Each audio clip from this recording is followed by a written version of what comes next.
Join the fun. Should be a good time.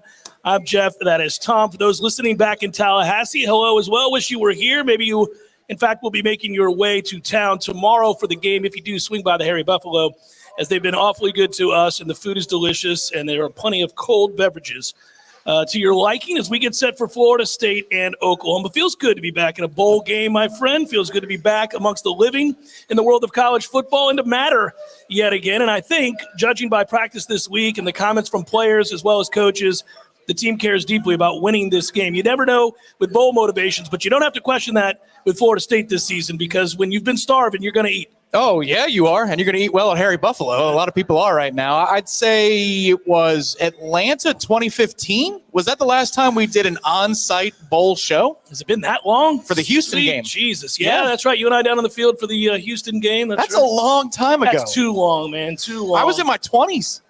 Yeah, frustrating. But I do think we're going to be doing many more of these. And actually, the way things are going, I think we'll be right back here for September, right? We'll be right back here for that big Florida State LSU game. That should be a huge game. My guess is that will be a battle between two top 10, maybe two top 15 teams when they tee it up for Florida State and LSU. But in the interim, we've got this game to play, and it's an exciting time.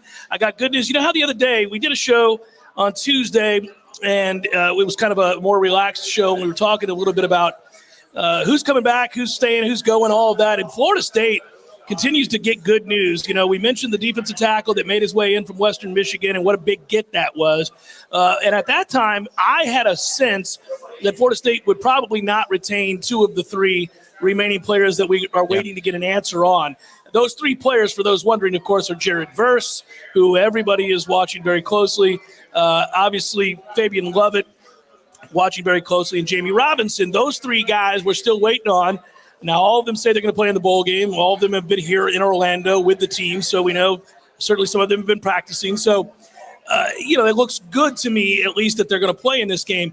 But I got a little birdie in my ear yesterday morning suggesting to me that perhaps I was wrong, that perhaps two of the three will be coming back and that we should hear something soon. So that is the first nugget of news today, that Florida State may, in fact, retain two of those three players. I do not know which two. Now, that would be any two. Well, any of them. I have a preference. Yeah, but yeah, absolutely. I think we all Jared do. versus somebody else. Is that the list? I wish. I don't know, but I heard two of three. So hopefully that'll happen. And we'll, look, I told you that is a very fluid situation. That's a deal where every day my guy gets back to me, and he's a guy that would know, by the way. So we're still trying to figure out what's what with those three players. But the bottom line is, if we're looking big picture here yet again, and how can you not? You're a day away from this bowl game. Beautiful Orlando. You don't hear me say that very often. Hey. How about that? There you go, Orlando. And what I'll say is that roster retention is a big deal because, again, it speaks to culture. It speaks to a willingness to get after it from the collective standpoint and what you got to do in NIL.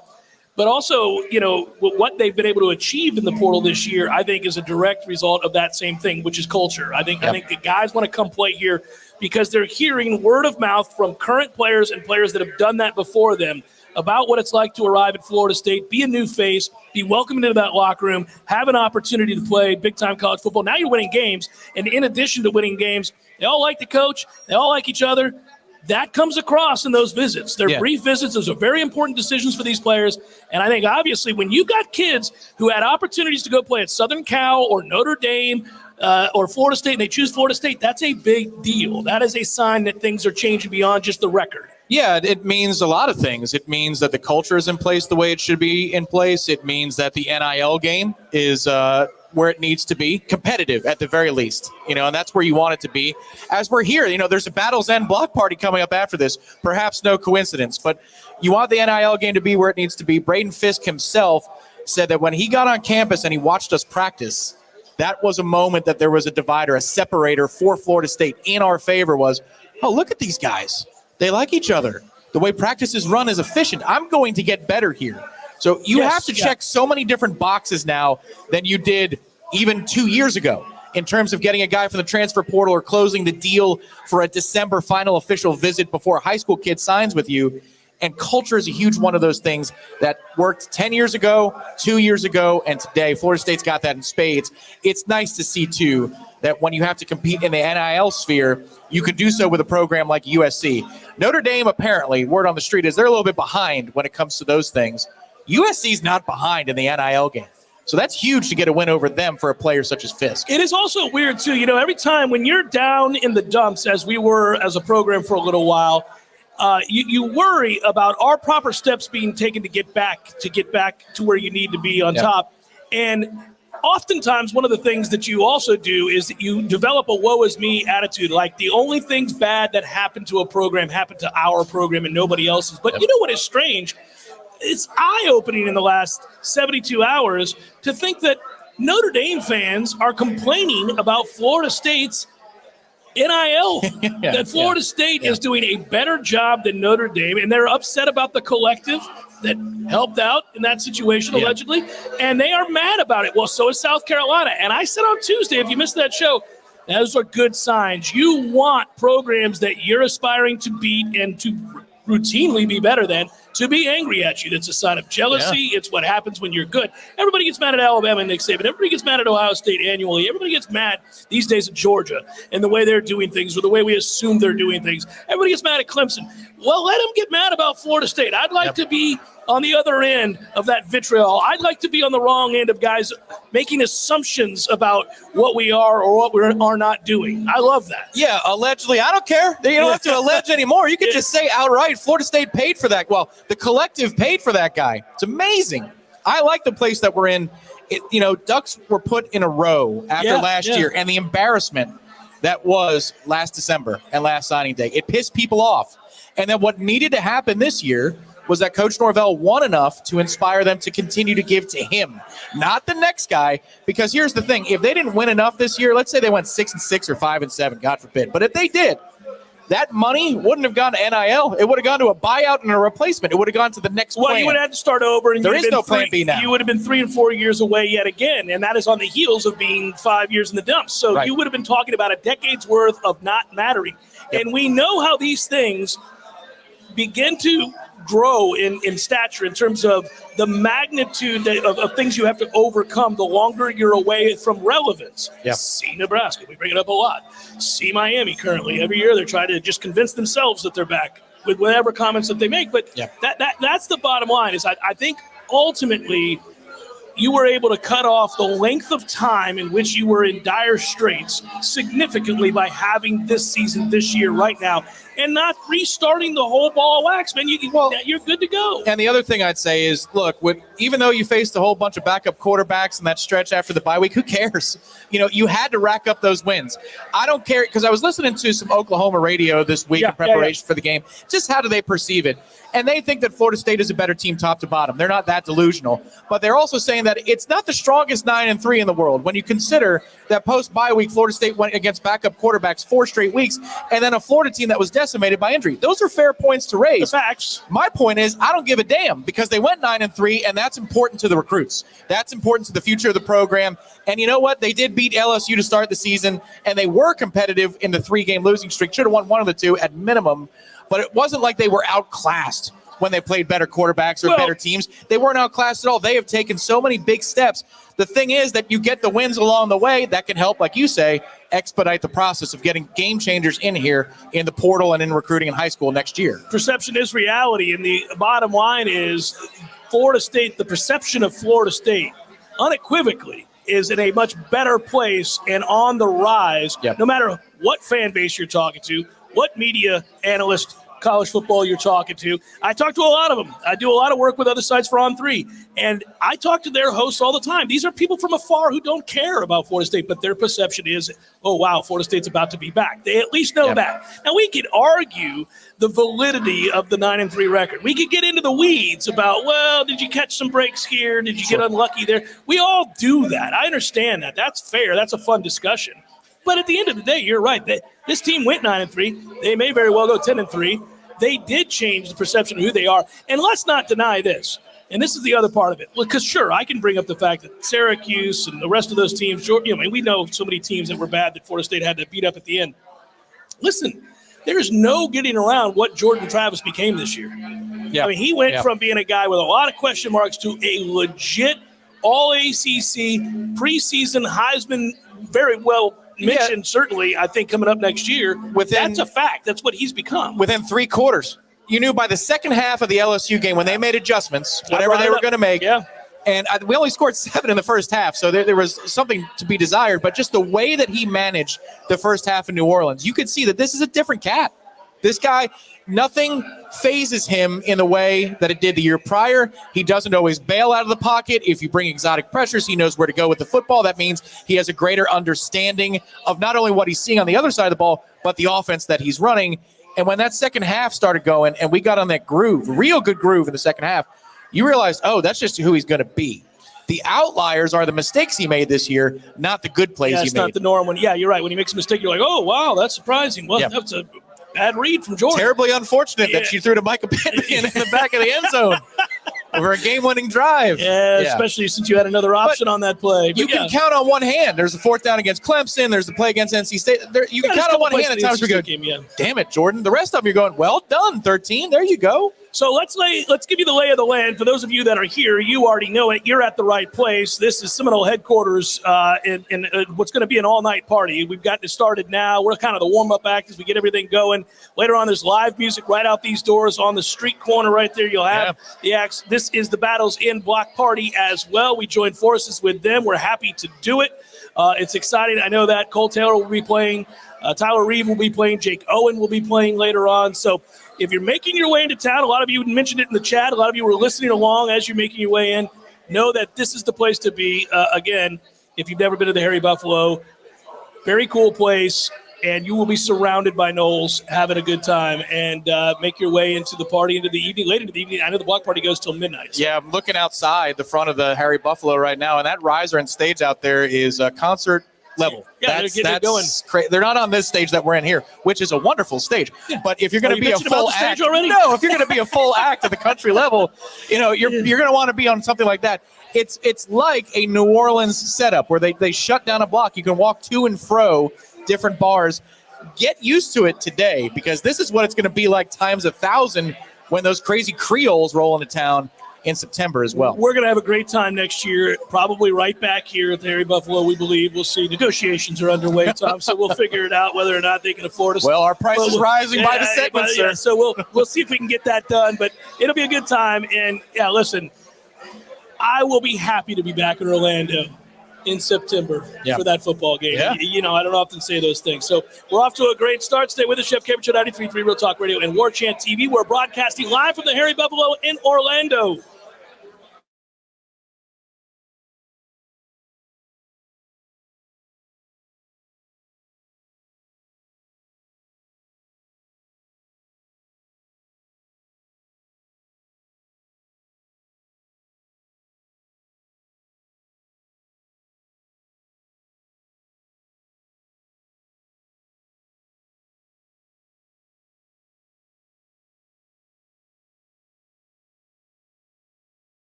Broadcasting live from Orlando, Florida, it's the Jeff Cameron Show. We're at the Hairy Buffalo. Make your way on over if you're getting into town. I see many of you in the chat are doing just that.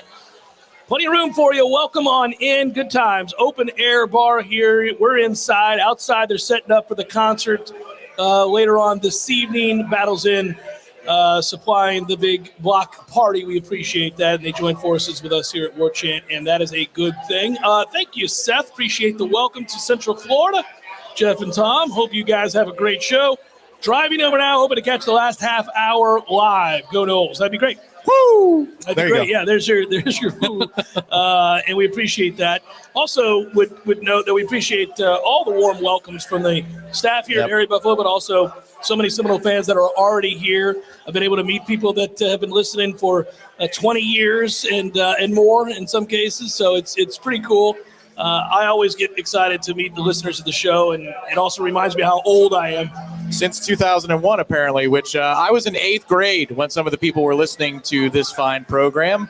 I remember listening to it in college, buddy. I was driving to Williams for English classes. Yeah. And I heard your take. I remember, in particular, you did some shows from Denver.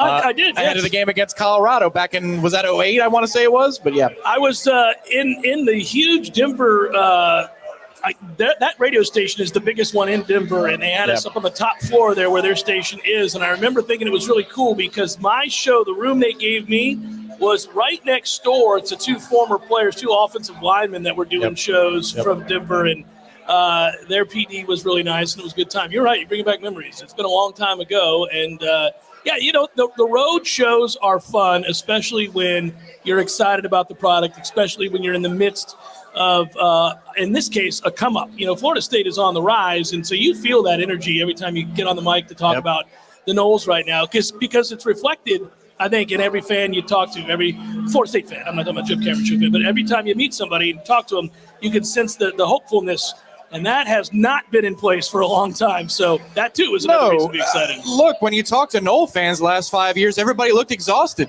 It's almost like, I guess we've got to talk about this. But yeah, they had the circle. They look like Jeff Van Gundy after a game in his Knicks career. They got the little, raccoon little things, pockets under their eyes.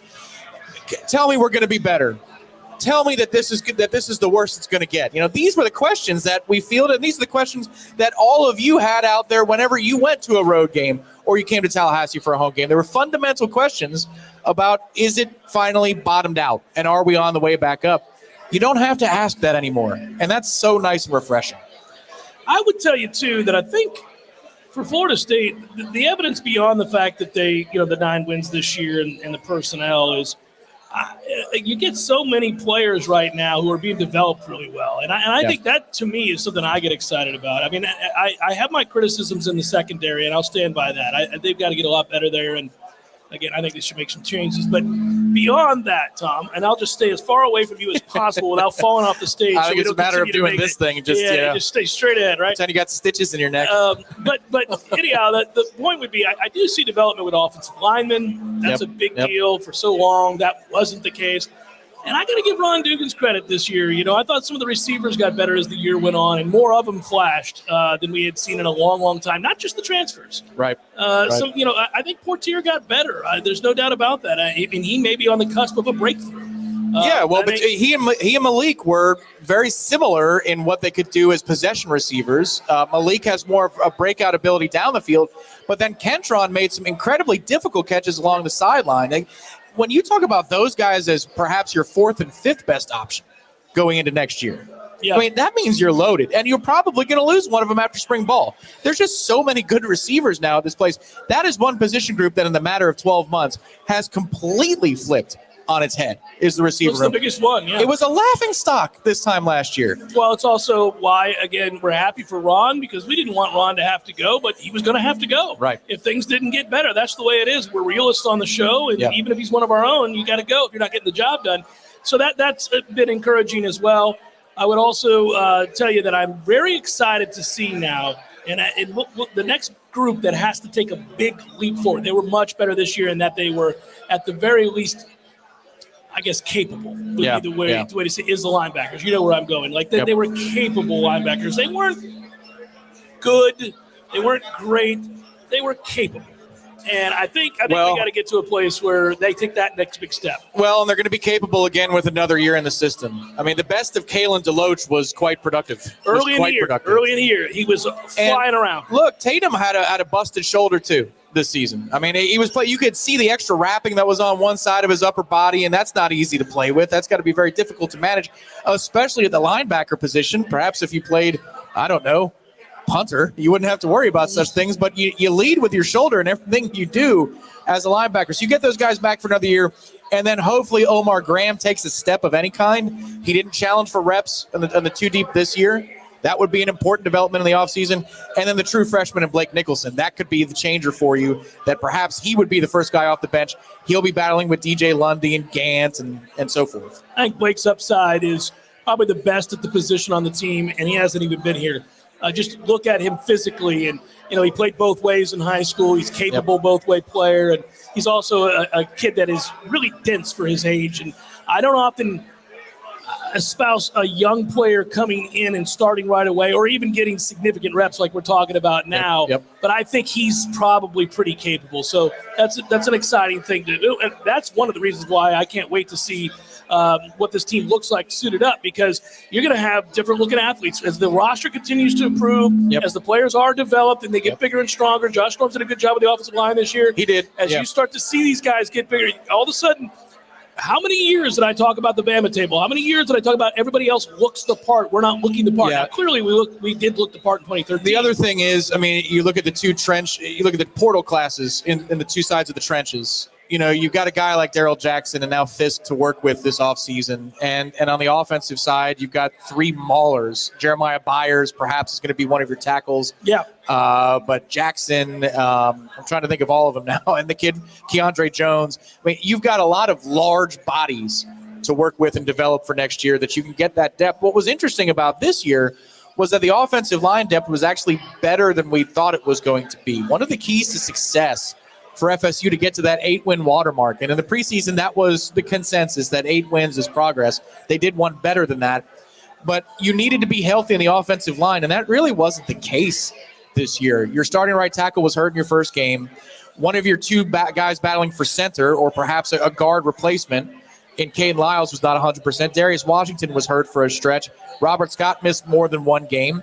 And with all of those things factored in, you still found a way to get to 9 wins, which says that the offensive line was just a hell of a lot deeper than we gave it credit for. Well, now you lose 2 of your starters at guard, both of them. And you lose Jazz Turnitine, who ended up being a de facto starter. And you've replaced them with 3 able-bodied transfers to go along with Julian Armella, who is rising up the ranks. And maybe, just maybe, they're not done in the transfer portal either. Because if they're not, now you've got more than a 2-deep.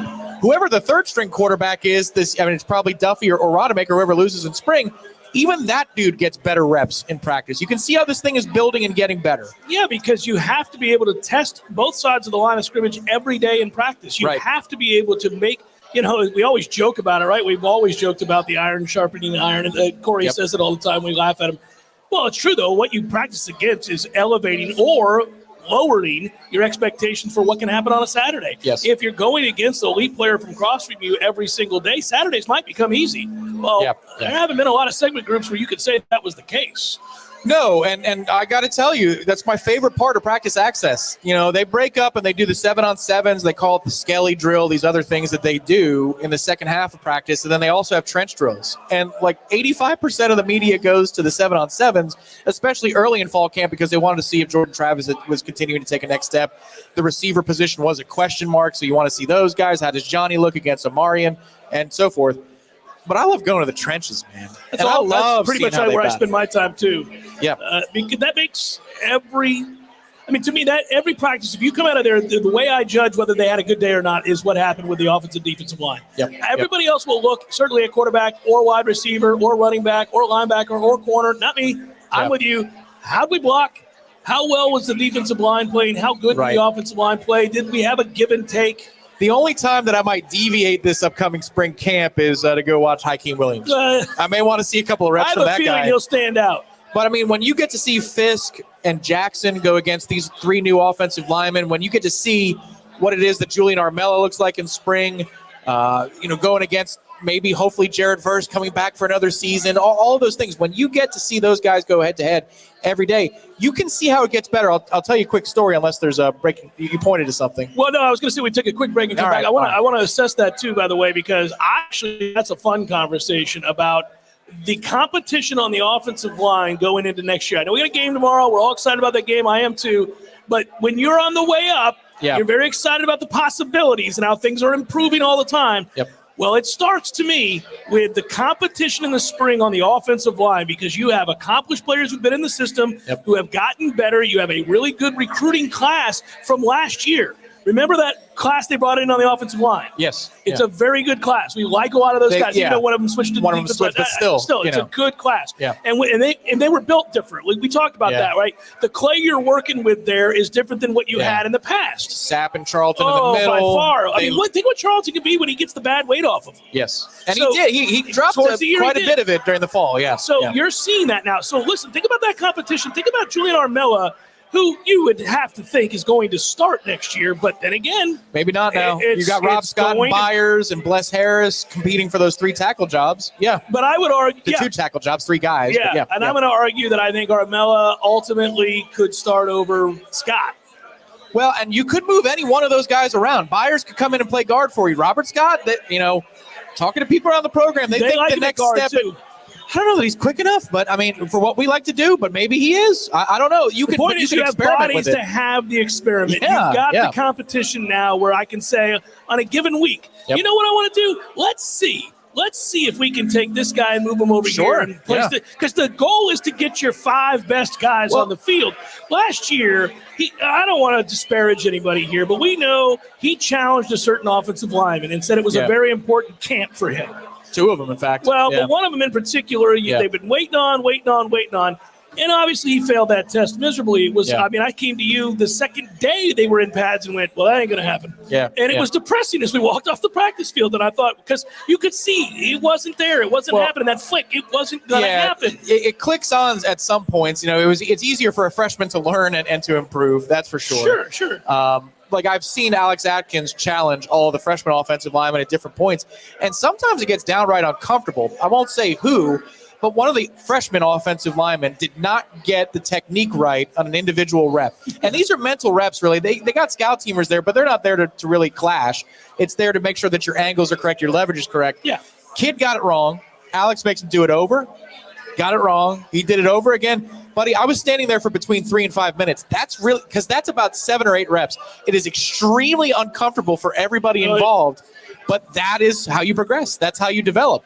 We're waiting on you. And Alex is like, I'm waiting all day. If we got to do this all day, we'll get to them when we get to them. That's because he sees something in him. And again, we're talking about the body types and the footwork and the overall athleticism and the things that weren't present for any of these other guys in the build-up to where we are now. Right. We saw guys that had to play because somebody has to start. Yeah. that was a terrible feeling. Now you're thinking, well, I don't know. I like this battle. The one thing I'd say, so I'll tell a story very quickly. In spring ball, they do these drills where they have 2 or 3 offensive linemen working together, usually 2, and they've got to communicate against a twist in the front on a defense. So, it's like a basic stunt, little things where you see the defensive tackle on the end switch, or maybe it's an edge rusher as a linebacker, whatever. But they're trying to confuse the offensive line. Sure, build the chemistry. That's what they're trying to do. I don't know, the offensive line won maybe more than 1 or 2 reps the entirety of 2 good weeks of spring practice. Yeah. And I remember talking to a colleague of ours saying, is this drill designed for them to always fail? And he's like, they shouldn't. They shouldn't always fail. And then we get to fall camp, day 2 or day 3 of full pads. And wouldn't you know? Oh, yeah. They offensive line passing it off, and it was lockdown. And you see the development, and it's just so fun to watch. That's one of the great things about getting into practice, too. Remember Fabian Lovett when he was healthy. Yeah. So we were privileged enough to see a very, very, very healthy Fabian Lovett, which you didn't see again until late in the season. And even then, I don't think he was ever back to what he was pre-LSU. So the LSU game, unfortunately, the last series of the game, he gets hurt. The guy that we saw all through camp, the guy that was projected to build his draft stock to a place where there would be no question about whether he stayed or went, and or stayed here or went. And that guy could dominate practices, right? But yet he had days where he lost to young offensive linemen, freshman offensive linemen. Yeah. That tells you, again, that the level that they've upgraded. The floor is way up from where it was. Well, and the other part of it is the culture, too. You know, Jared Verse loved to go against Armella, and they like to chirp. The both of them like to chirp. Oh, all day. But it's always respectful. And if Armella got the better of Jared, they would allow the drill to go the other way. Jared would quietly run over, tap Armella on the keister, and say, good job, young man. Yeah. Same thing. If Lubbock got owned by Dimitri Emanuel or a freshman or whatever, he'd come back over, slap their helmet, and he'd say, all right, good job. I mean, that doesn't always work. Sometimes the defense and the offense don't get along on the same team because one's killing the other or one's not pulling their weight, and I'm tired of having to pick up your mess. Yeah. That's not the case here. These guys like to work together. I don't know that will always be the case. I think, honestly, this from a culture and a togetherness standpoint. Probably the best it's going to be right now. Yeah. It always is when you're rising. Yes. Always is when you're rising because everybody sees that this thing has gotten better through hard work and they appreciate the guy next to them. At some point, the competition becomes so fierce just to crack the starting group that there's a fight a day. It can happen. Yep. Actually, it's kind of what you want to happen. You want to get to a place where that has to be broken up on the regular. A little bit. Yeah, not toxicity, but just competition is what I'm talking about. Yep. We're broadcasting live from the Harry Buffalo in Orlando. If you are in Orlando and listening to the show, come on over. It's a good time. Noles everywhere. They abound here, and they're filling the place up. We love that. We appreciate that. We really, really do. And we're probably going to be back here for the LSU game, so this is a good test run for all of that. And, of course, don't forget the block party coming up tonight right after this. We'll be here for a longer extended Warchant meet and greet. The rest of the crew will be coming up here. Should be fun. And then, of course, live music later on tonight. And we appreciate the battles in joining forces with us. So if you're in the area, swing on by. If not, make your way over here. It's Jeff Cameron Show 93.3, Real Talk Radio, and Warchant TV.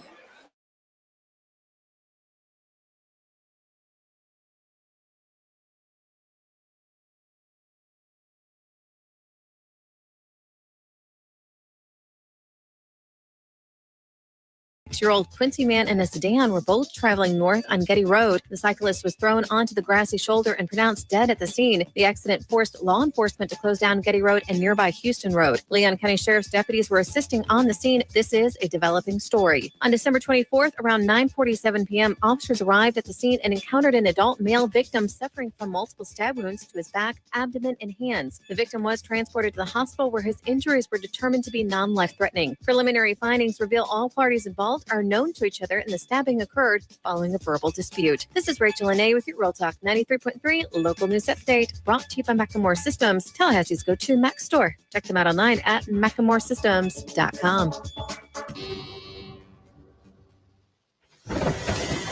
This is meteorologist Paul Trombley with your Real Talk 93.3 weather update. Sunny skies and calm this afternoon with a high of 64.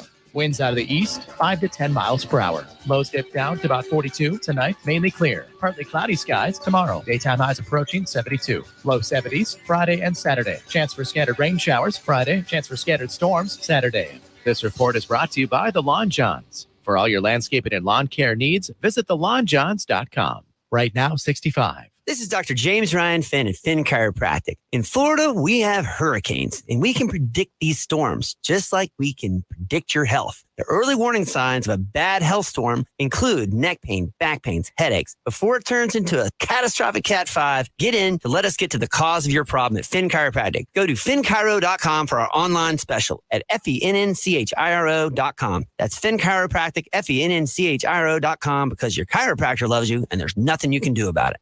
Jeff, look at this beautiful day, man. Yeah, it's getting a little chilly. I like it. You know, I'm a colder weather guy, but I worry about it for you because you can't wear the Speedo in the cold. I mean, you know what I'm saying? You don't want to wear a Speedo in the cold. Jeff, it's always Speedo weather, man. We can always do this. Besides, my pool, it's heated.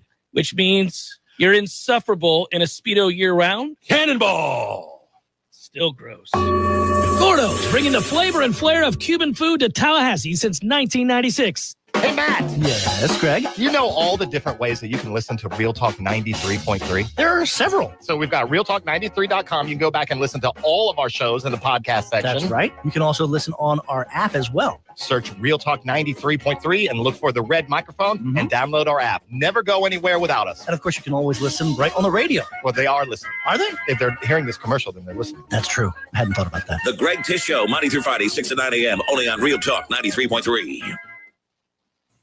Welcome back to the Jeff Cameron Show, sponsored by Legendary Home Loans, a mortgage experience designed around speed, simplicity, and customer service. Before you buy your next home, contact our friend Shannon Young with Legendary Home Loans. Visit FSUHomeLoans.com.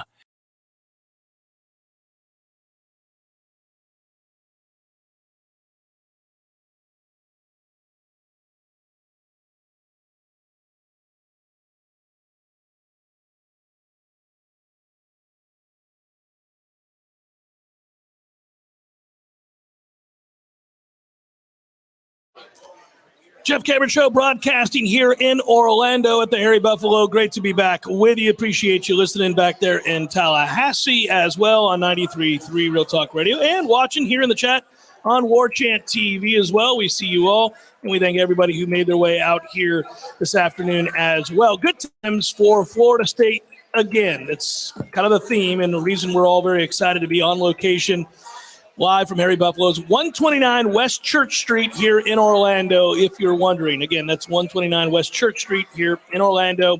If you're wondering, the Battle's in hosting a block party. We'll get off the air at 3 o'clock, 4 o'clock, 3 to 4 o'clock. It'll be a Warchant meet and greet. Tom and I have a little bit of pregame stuff we got to do for prepare for tomorrow, and then we'll be doing some stuff like that as well up here.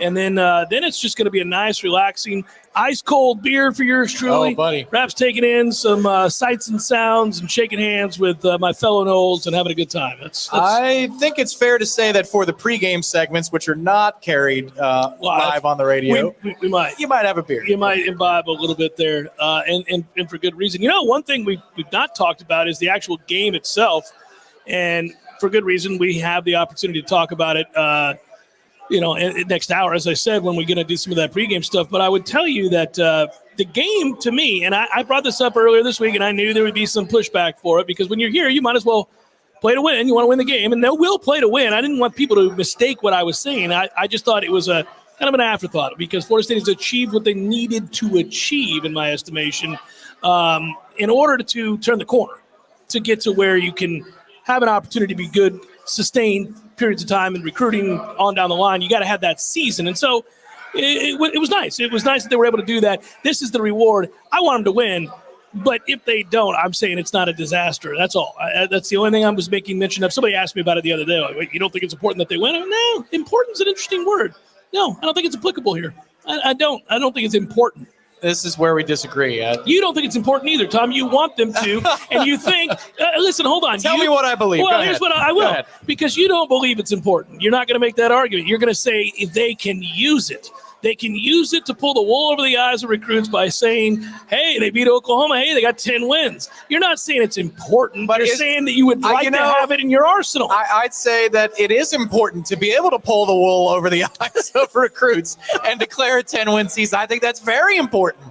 Anything that you can tell a recruit to convince them to come your way, they're not going to check the records. They're not going to say, hey, you played 4 backup quarterbacks. Listen, the early garbage. That LSU team in week 1 was nothing. They're not going to say that. The early signing period already happened. You can't go back and go, hey, wait a minute, we won another game. It's for 24 recruits. Because you could say back-to-back 10-win seasons. 2024 recruit is going to say, well, I'm glad you won that Oklahoma game. I was a little unsure until you won the Cheez-It Bowl. No, I feel like recruiting is like driving a cruise ship. When you make a choice, that choice has a legacy that lasts beyond the moment that you steer the wheel. That's anything you do this year affects 2024 greatly. So if you can declare 10 wins in 2020 to the 2024 kids, that's much better than going 9-4. I think that makes a difference. It's not much better. I don't think it makes a world of difference. It might with a kid. I don't know. I just don't.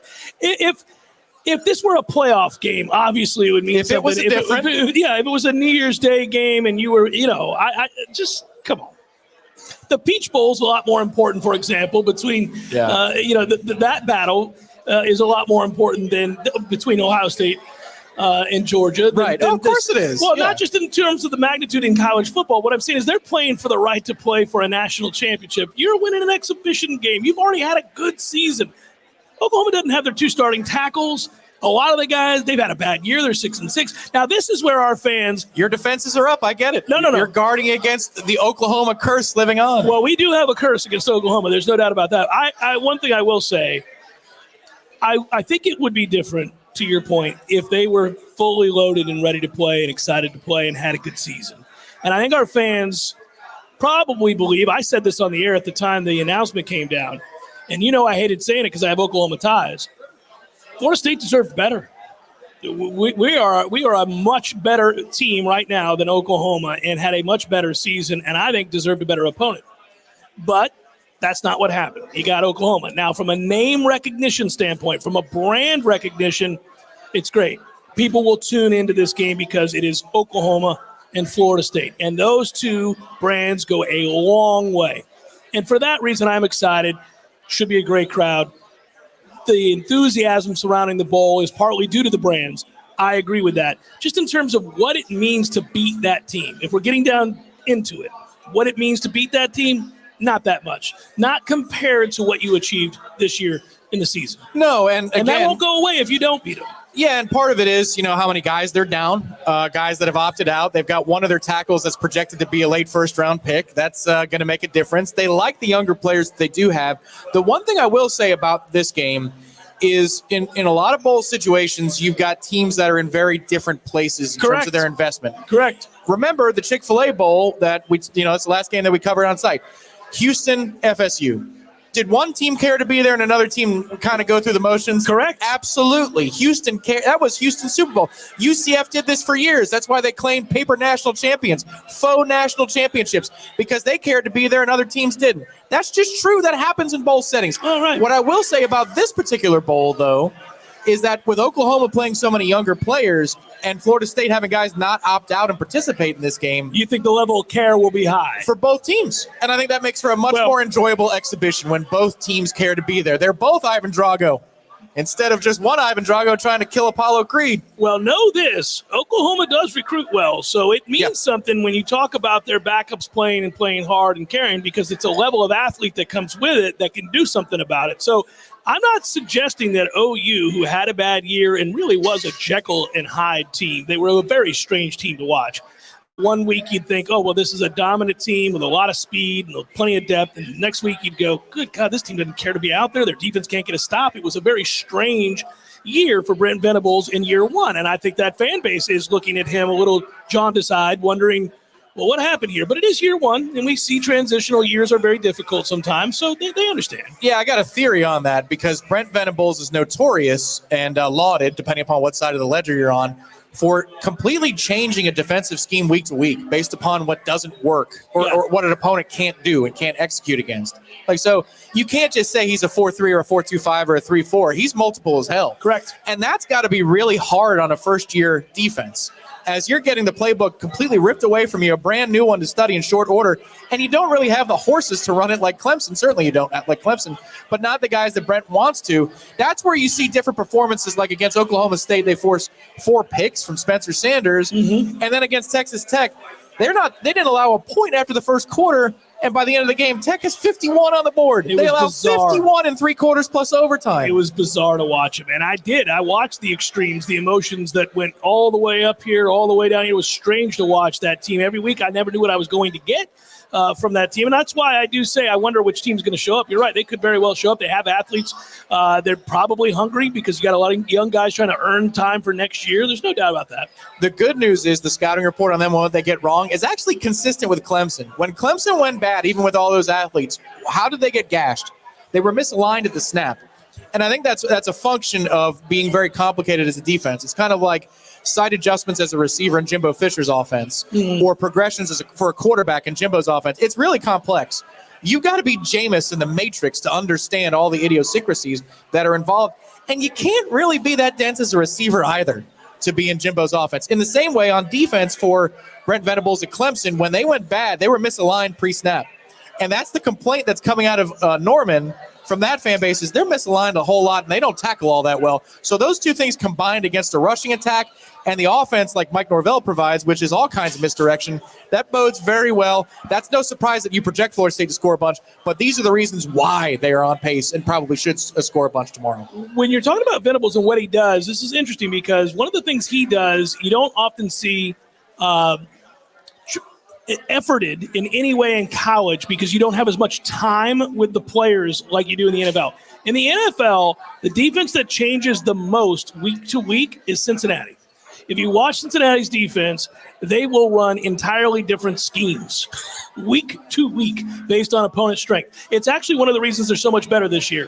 That offense hasn't always had to bail them out. They've been able to get stops. And that's why different defensive linemen every week are like, I thought that guy was good. Yeah. And it's like, it's not his fault. They're asking him to do something completely different week over week. Completely different. So you see NFL, like elite NFL DCs, if they've got personnel they trust and they've got smart football players, see New England, guys like that, they will change completely what they ask you to do.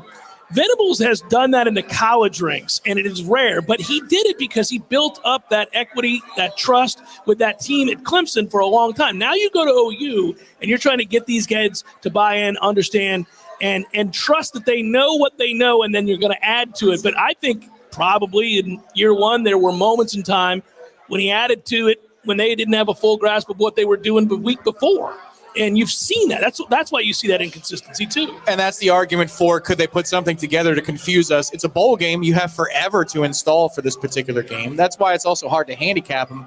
If you have a team that's invested and you have brand new wrinkles that have not been on film in the 12-game season, specifically tailored to an opponent, that's where, I mean, it wouldn't stun me if this game is 14-all after a quarter, and it wouldn't stun me if it's 7-3 or 3-0 because of the confusion. There's rust. And then there's confusion. That's why bowl games are so hard. But I think once you get into the flow of it, you should expect us offensively to handle business. Hope so. And I think Florida State is in a position, again, where they feel very good about themselves. They had everybody back. All those guys practice. All those teams seem very, very excited about, all those weeks leading up to this game seemed to be filled with guys who were wanting to play together, wanting to invest yet again, wanting to succeed and win that 10th game and be the 25th 10-win season in Florida State lore. And so, that goes a long way, man. They're all on the same page. They're all invested. They all care very deeply about winning. In the 2.5 minutes that we have left here before we set into the next hour, what's your sense of how they're going to play? It's a bowl game, so it's really hard. But sometimes because you're going tomorrow, so when you're in the building tomorrow, you bring the boys with you, which is cool. They're here on the road trip. Saw them just a couple hours ago as we were setting up. What do you expect to see? I think we're going to play well. I never know with the defense. I harp on this. They've had wonderful stretches this year where they played great, and I can't take that away from them. But they're the unit I trust the least. They're going against a pretty damn good quarterback who can make all the throws. We've seen Dylan Gabriel. Everybody knows who he is. So there are athletes on that side of the ball, and I don't know how they'll play. But I think the offense is going to play very well. I think they're excited. I think Jordan Travis gives you that steadiness that you need at the most important position on the field. There's no reason to think he'll play poorly. I think Mike and Alex do a great job of game planning. I say that every week. I think it bears repeating. The game plan is usually sound. The execution isn't always sound, but the game plan is usually very sound here. I have no reason. Look at that game face on Mike all week long, man. All the interviews that he did, even the one with Brent Venables today. That guy cares about this game, and he has sent the message to his team that it's important. Yeah, the thing I'm looking forward to is seeing Jordan Travis play freely, and he should be less banged up than he was at the end of the regular season, certainly. The best part that he did in the second half, the best thing he did in the second half of the season, best part of his game, was that when he was in danger, he got down. He got away from contact. He didn't take on contact. Flashback to the first and second game of the season. He's throwing blocks. And we're thinking, Jordan, for crying out loud, you're our last line Don't need here. you to do that. Yeah. We don't need you doing that. And then post-injury, I think he wised up. He's like, oh, okay. If I'm going to be in the open field, I need to get down. The evolution of his game as he becomes more comfortable. And now he knows he's not going anywhere else. He's coming back next year. I look forward to seeing him play loose and free tomorrow in a way that maybe he hasn't in a little while. Hour number 2, forthcoming. Stay with us. Jeff Cameron Show broadcasting live here in Orlando, Florida. We are at the Harry Buffalo. Looking forward to stay with you here. Another hour to go. If you're in the area, swing on by. Of course, block party afterwards. I've talked about it all afternoon. But just a reminder for those tuning in, the Battles In Collective putting on a block party had joined forces with us this week, and so we're excited to do that as well. It's going to be a lot of fun. I'll give you more details next hour. All right, more of the Jeff Cameron Show, 93.3 Real Talk Radio and Warchant TV.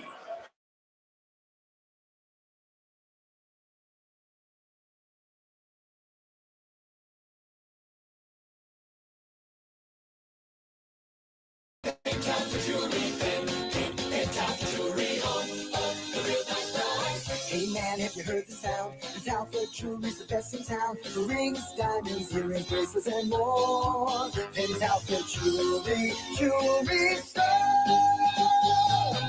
Diamonds, diamonds, diamonds. The best local jewelry store for your Christmas shopping is Pentalpha Jewelry. They've got everything to make your holiday season full of smiles, including unique gifts like Petrichor by Keith Jack. It's jewelry for those with a heart of an ancient warrior. Handcrafted in heavyweight sterling silver, finished with bronze accents. Visit Pentalpha Jewelry today on Appalachia Parkway, where they've always been. Now sing along with me, and I'll see you at Pentalpha. Pentalpha Jewelry, Pentalpha Jewelry, Pentalpha Jewelry, the real nice guys. Hey, this is Greg Tish. Here's something you might know about me. I don't drink coffee. I have never had a cup of coffee in my life. Well, that is until now. So why change now? Well, it's because my dear friend at Grassroots Coffee reached out to me after hearing me say that and insisted that I give his product a try. I've been making a huge mistake. The world of coffee is fascinating. I always thought coffee is coffee, you know? No, it's not. I have tried their coffee and it is fantastic. Now, I've got a fascination with learning more about the best coffee in our area. Grassroots Coffee is locally roasted, locally owned, and locally loved. You can find whole bean Grassroots Coffee on the local aisle at Publix, also in Whole Foods, but the best way to get this black gold is to order it online. They literally grind the fresh roasted beans to your preferred level, bag it, write the date on it by hand so you know the exact day your coffee was roasted. It doesn't get any more fresh than that. Order yours now. Just go to grassrootscoffee.com and choose the coffee you want and how you want it, and join me. Let's step up our coffee game together and also support a great local business. Hey, no fans, our partner ISF Inc. is a national management and IT consulting firm located right here in Tallahassee, Florida, solving the future for state governments through strategy, process, and technology. As a trusted advisor for state governments, ISF knows the importance of defining a clear and detailed strategy. Our friends at ISF can help your organization create a strategy that sets you on a path to success. ISF, your vision plus our expertise brings your brilliant ideas to life. Visit ISF.com to learn more. ISF, solving the future. There's fun to be had every night at the Corner Pocket. Take home prizes on Trivia Tuesdays and Beer Bingo Thursdays. And kickstart your weekend with Martini Fridays. Plus, happy hour runs every weekday and game day specials every time the Noles take the field. Watch all the best games at the Corner Pocket's Vegas Wall, featuring 560 inches of flat screen TV heaven. Oh, really? The best food, the best drinks, and the best place to watch all the Mortgage games. experiences. Tallahassee loves the More than Corner Jeff Pocket. Cameron Show. Live and local on Real Talk 93.3. WVFT. Greta, Tallahassee. Breaking news this hour from townhall.com. I'm John Scott. Correspondent Rita Foley reports that the Transportation Secretary is vying to look into the many Southwest Airlines flight cancellations. Transportation Secretary Pete Buttigieg calls this completely unacceptable and says his agency will look into why Southwest Airlines has so many cancellations and whether the airline is meeting its legal obligations to stranded customers. He said Southwest should at least pay cash refunds for canceled flights and cover stranded passengers' hotel and meal costs. He spoke to NBC Nightly News. Southwest has canceled more than 2,500 flights today. That's the most from any airlines. Also at townhall.com in Western New York, where more than 30 people died in what's being called the worst snowstorm the region has ever seen. The cleanup now is continuing, but it's amid new fears of flooding with those temperatures rising. Correspondent Julie Walker has more. 40 straight hours of blizzard conditions left Western New York covered in more than 4 feet of snow, which they're digging out from. It is ugly right now on many of the streets. And Erie County Executive Mark Poloncarz says military police are enforcing the driving ban in hard-hit Buffalo. To fully restore emergency response. So I want people to understand there's a lot of roads that are completely blocked right now. Also announcing everyone stranded has been rescued, but sadly they're still finding victims like Wanda Brown Steele's daughter trapped in her car. So easy to ask yourself, why God? She spoke with WSOC. Meanwhile, the Buffalo airport is set to reopen today, though many flights are canceled. Julie Walker, New York. And on Wall Street now, the Dow is down 200 points. The NASDAQ 89 points lower. More at townhall.com. Don Beck here from Key City Capital. As a practicing CPA for nearly 30 years, I have found that 80% of your ability to grow your wealth is dependent upon two factors: taxes and investment performance. At Key City Capital, we improve investment performance by diversifying capital into off-market investment opportunities in passive rental real estate and alternatives like asset-backed lending. We recover dollars that clients unnecessarily pay in the form of income taxes, creating a lifetime annuity of savings. We are a sponsor of passive, affordable single and multifamily residential rental investments, which are located in Sunbelt landlord-friendly states. These investments are the top choices in a rising interest rate and inflationary environment. They represent a store of value, protecting your capital from market volatility. Learn how we at Key City Capital can help you ultimately grow your wealth rapidly. Connect with me at keycitycapital.com or give me a call at 817-912-1569. Car accident? Call 777-7777 for Basic Brooks. Let's be honest, we all have way too much stuff. Maybe your storage closet is full, your garage is full, or the guest bedroom is a mess. Call Southeast Portable Buildings, 580-6400, or visit them online at southeastportablebuildings.com. We all want more energy, more strength, more results. Well, welcome to Orange Theory Fitness as you take a step towards feeling more alive today. Backed by science, Orange Theory's heart rate monitored workout is scientifically designed to keep heart rates in a target zone, spiking metabolism and increasing energy. Orange Theory Fitness is a one-of-a-kind group personal training workout resulting in more energy, visible toning, and extra calorie burn for up to 36 hours. Experience a more vibrant life today with Orange Theory Fitness. To find out more, go to orangetheoryfitness.com. We are the talk of the town. Really, we are. This is Real Talk 93.3.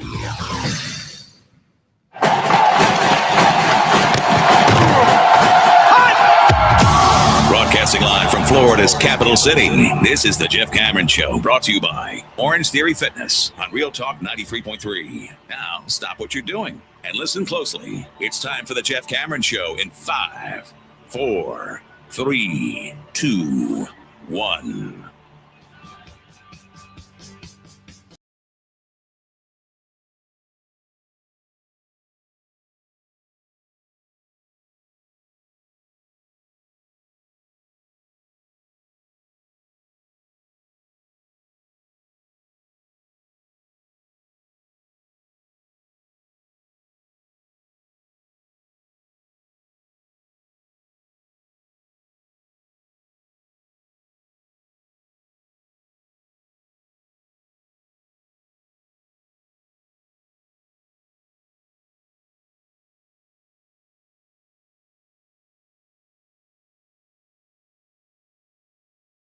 For all afternoon into the evening. As I mentioned before, the block party gets underway not long after the show ends. Speaking of which, when this show ends from 3 to 4, we will have a meet and greet. The boys coming over from Warchant as well, so the whole group will be here, and we look forward to talking with you, having a beer with you, and getting excited about tomorrow's football game against Oklahoma. After that, live music all the way to midnight. And, again, some former players, I think, are going to be here as well. And so it's a chance with the battle's end and Warchant and everybody else to have a good time. And I know we all will. I've been looking forward to this day for a while. It's been a fun first hour. And we appreciate you joining us. And, again, pregame show tomorrow will air. We're going to put that together tonight and today and be ready for you as we get set to watch Florida State in Oklahoma. Hard to believe that it's already here and that we're ready to play football. Seems like the regular season just ended, but this is what happens this time of year. Everything comes fast and furious with the Christmas break and the holidays and New Year's and all that good stuff. We got football on the big screen right now. Duke and UCF are going at it, and that game is tied at 0. Just got underway. We'll look at – that's actually a full slate today, right? We got a bunch of bowl games, Tom? We do, in sequence. I believe tonight is the Oregon game. Is Oregon playing tonight? I think that's right. I know tomorrow that the nightcap after we play is Texas and Washington in the Alamo Bowl. Great game, by the way. Which will be an interesting one. But just to set the scene for you folks that are not here, and maybe you're making your way to town today or tomorrow, the Harry Buffalo on Church Street is doing an entire day here for the Noles today. But then also tomorrow, this is the Knoll Bar. This is the Knoll area of town. And if you look inside the bar as I am right now, it is wall-to-wall televisions. There's this giant pit. It reminds me a little bit of Ybor back home, like a bar you'd see there. because there's a second floor that wraps around the first floor, island bar downstairs, a bar upstairs as well. This place is fit for you to come watch games, and there really isn't a seat that doesn't have a look at a good television. So for sports watching purposes, either this week or on Labor Day weekend, when you come back, this is the place you want to be. It's a nice setup, very nice. Would also make mention it is quite clearly, if you live in Orlando, the Buffalo Bills bar, as they have Coach Levy, Thurman Thomas right over here, Buffalo Bills stuff. That's in the name. Yeah, as you can see here, this is where you would watch a Bills game, and these days it's a good time to be a Bills fan. By the way, you are right. That's a good game. Oregon and North Carolina. San Diego County Credit Union Bowl. That's at 5:30. Then later on tonight, actually, low-key good game. Texas Tech and Ole Miss will go at it. Should be a good football game as well. Earlier today, Kansas still today, Kansas and Arkansas as well. So there you go. That's weird. It's going on right now, yeah. So it should be good. We got plenty of football. But tomorrow is the game, Florida State, Oklahoma. Talked today to the press. They settled in, got another practice in yesterday. They are ready to go. They are healthy and excited to play football. You can hear it in Mike Norvell's voice, hear it the players' comments, and I'm always excited when the players are excited because you don't always get that with bowls. Been around to a lot of them. You have to. Yeah. You can see them every week. I was asked before the game, James B. asked me a question, like, how do you bet bowl games? What do you look at? Do you bet the underdogs? And I said, well, I used to have a certain methodology when bowls meant more to everybody playing them because you knew both teams were going to show up to play. Yeah. You knew both teams cared to win, but that's not so much the case anymore. So I always try to gauge who wants to be there, who needs to win that game, which players are invested, which coaches are invested, how many changes have been made. Nowadays, it's sort of like you're going opt-outs, draft status, all those transfer portal. No, you got to do so much damn homework on the bowls. It's ridiculous. You might as well stick with the playoff because that's just an assessment of what Team A can do versus what Team B can do. And all you're worrying about in the college football playoff is the injury report. Outside of that, it's just a straight matchup. But for all these other bowls, you have to do an incredible amount of homework.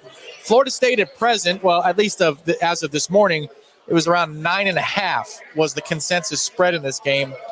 I feel like that's just from the naked eye a decent number. The total was somewhere in the 60s. I think this game comes down to, do you believe that Oklahoma, with as many as 3 or 4 different starting offensive linemen in this game, I know the 2 tackles everybody's talked about, but there's word out of Norman that it could be 3, maybe as many as 4, but probably 3 different starters in the offensive line. Can they hold up against an FSU front that's going to feature Jared Verse, and it's going to feature the big guns for FSU? If they can, then they probably will score points, and this game could be kept close late. If they can't, then 9.5 feels like a bit of a discount. Yeah, I'm looking at all of the books right now. DraftKings, FanDuel, Bet Rivers, PointsBet, Caesars, you name it. It is 9.5. We have an exact belief from all of these books that it is, in fact, a blanket 9.5. Began at 7. At 7. Florida State was favored by just a touchdown. I have to tell you, 9.5 feels a little rich for my blood. It's not terrible, but 9.5 seems like a lot because I do think Oklahoma's going to score. I said that earlier, and I'll stand by that. I understand why that total is as big as it is. By the way, the weather should be fantastic tomorrow for football. I think they're talking about quite literally 72 degrees, which is kickoff. I think the high is 75 or 76. Yeah. And, so 2-3 hours later, it should get down around 72. Hopefully you enjoy a nice breeze. I'll have the deck open back home in Tallahassee as I scramble back tomorrow morning. It'll be a beautiful day no matter where you are in the state. I am in an open air box. You are not. I am. The rest of the segment's yours. Yeah, I saw the look on your face. I am in an open air box, my friend. I got the boys, the good seats, so we're in good shape. It'll be fun. Have you been to a box at Doak? Yeah. I never have. I feel like that's a right that needs to be a wrong that needs to be righted. You're going to be disappointed. The boxes at Doak suck. Do they have booze? Yeah. Then I won't be disappointed. Well, you could the University Center Club or the Lang Memorial. Yeah, you can go to the Lang Memorial. You've been there. Yeah. You've stood up there. I'll take a double. That'll be $37.50. You know what? We talk an awful lot about the future of the program and the future of college football and what we think is going to happen. I'm telling you, they took baby steps this year with the lettering up on the side. That looks nice. I've never felt like they've done a good job or a good enough job of proclaiming their 40-year run of dominance. They have not celebrated that level of success the way that they should have. I mean, that stadium, I don't want it to be gaudy, but it should be a classy look, and it should be awe-inspiring. I'll tell you why. I've traveled to a lot of stadiums. I've been fortunate, and even when I'm not going to games, I'll go. I love colleges. I love going to universities. And any town I go to, if there's a university, I try to swing by there. When we went to LSU, remember I walked the campus by myself. I did the whole thing. I like to get a feel for what a campus is like, what it would have been like to go to school here. How does the city interact with the university? I love college towns, period. All right. So that's my background. When I go to whether it's Seattle, Washington, or Columbus, Ohio, I've been to both. Whether it's Ann Arbor, Michigan, or whether it's Tuscaloosa, I've been to both. I can keep going.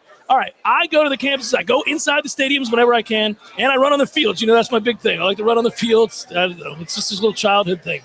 But when we went to East Lansing, sorry-ass East Lansing, and I go up there, and I go to Michigan State campus, which is a unique campus. I couldn't get a feel of whether I liked it or hated it.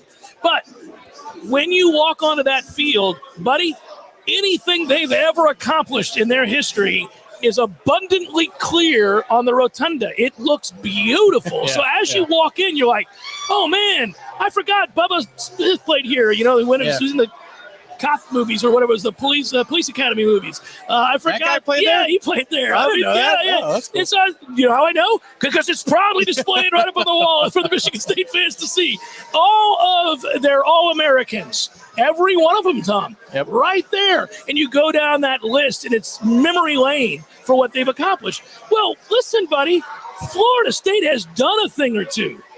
Florida State has accomplished 4 or 5. All right. Florida State has had a ton of All-Americans, first-round draft pick, Super Bowl winners, Hall of Famers, you name it. They've won 3 national championships. They've won 3 Heisman trophies. They have all these. Okay, listen, you should be able to see all of that up on the wall. I was just thinking about that. So remember back in the day, and I don't know if they fixed this or not, because I was in there for 2.5 quarters against Florida. Not even. Maybe it was halftime. Remember when they had the signs over by the varsity club, like the banners of the guys? Yes. That looked like a van wrap, man. It was awful. It doesn't look like awful. Something. No. I mean, if I'm Dion, or that's a bad example because he's too polarizing for everybody. But if I'm Derek Brooks or Warwick Dunn and I see like this photo of me on this banner that's all faded, there's a better picture of Warwick Dunn at Corner Pocket Bar and Grill. There is. That's a better picture of Warwick. And remember, I don't think they brought this to the new locker rooms. Remember the old locker rooms where they had like the black caricatures? I mean, I'm just talking about the solid black caricatures. No, nothing to do with race. What are you talking about? No, so like at the ends of each locker stall, they had these statue caricatures that were faceless and nameless, and then they had the number above it. It's like thanks. Awful. There's my likeness. Is like a general caricature. Yeah, it's strange. This is we turned this into a bitch fest. They could get better. But we're clearly, talking Michael about where Alford, Florida State's going. Clearly, Michael Alford agrees. That's what I'm saying. No, Mike's doing a good job. Hey, listen, you want to talk about if you had to go through? Okay, this has been a year of a return to glory. That's been our theme, right? That's what we've talked a lot about. Getting back on our feet and having a chance to compete again for championships. That's what this whole thing was about. All right, well, let me just say this.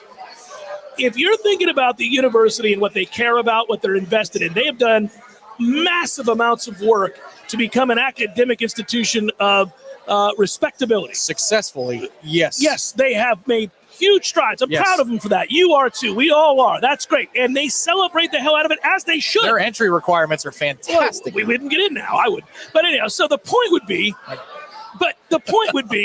well, remember, I got into school in the Stone Ages. That's correct. Yeah, I know. But now, the point would be, they made a concerted effort and then celebrated those achievements as they made them, as they were accomplished, okay?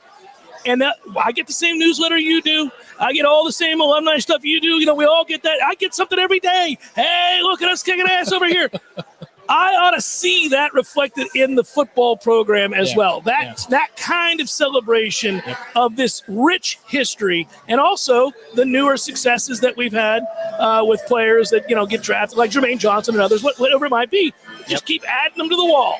Find a way to celebrate these achievements. Yeah, I agree. As we're about to get dinged on YouTube, that's going to be unfortunate. Well, we'll figure it out. Yeah. I agree. It's got to be front and center, but they know what they're doing now. That's the thing is we talk about so often in the recruiting game in the past month or two about how refreshing it is to have collectives, plural, that understand how to play big boy football, that we can piss off a fan base like Notre Dame, saying, why don't we have it as good as Florida State does? That is the shoe being on the other foot from last year. These are the same complaints that we were waging at our own athletic department or collective or fan base or booster community, whatever it is, last year. Now you've gotten that down. The football-only facility, finally, they have broken ground on that thing, and that's an important step to be taking place. But it's just nice to know that from the NIL side and the recruiting side, from the university side, you have a president who empowers an athletic director who is actually empowered to make decisions. The president doesn't want to run football. The university president does not want to run football for the first time in a long time. That is nice. And then from there, you have a chain of command that goes down through the booster community. We didn't have that functionality and that efficiency forever. Now, it got us to where we were, but then it became antiquated so quickly. We won in spite of it, I think, for some time. Oh, without question. Now, I give a lot of credit to people in the past like Dave Hart, who really came in here and changed the way that Florida State went about making money and getting sponsors. But he left 15 years ago. Oh, he left a long time ago. He's forced out. But we understand that situation. I'm just saying he was good, and then it became a bunch of puppets. No offense to those gentlemen. Right. It's not their fault. No, but those guys were not emboldened, and they did not have power, and they could not just make unilateral decisions, and they weren't guys that could be forward thinking because the president wanted to run the program. So that's the situation we found ourselves in. It was a bad time for Florida State to have come out of that now. Certainly, I think we're on the other side. Changes are happening every day. Celebrate those changes. What I was going to say, and we'll put a ribbon on this and move on, is that if you were to place a grade or a percentage on the people that are probably most well thought of within the university system currently. Yeah. And let's just say the athletic approval rating. Yeah, approval rating. Yeah, sorry. Yeah. You would say that Mike Norvell has got a very high approval rating right now. You'd say you could name who you want to name, buddy. Mike Alford. He's got a really high. Michael Alford has a huge. That's what I'm saying. Rating, yeah. And look, without getting into specifics, maybe somebody tried the process. Maybe somebody in the athletics world said, "Man, I've never had to report to an athletic director before. What the hell does that even mean?" Yeah. And then there's a rude awakening. You've got to report to the athletic director. There's a hierarchy here. Oh my God! Yeah, can you imagine? Jeff Cameron Show, 93.3 Real Talk Radio, Warchant TV. We're broadcasting at the Hairy Buffalo. The folks here are no longer able to hear us, but you can in Tallahassee. That's a good thing. We'll be back in a moment.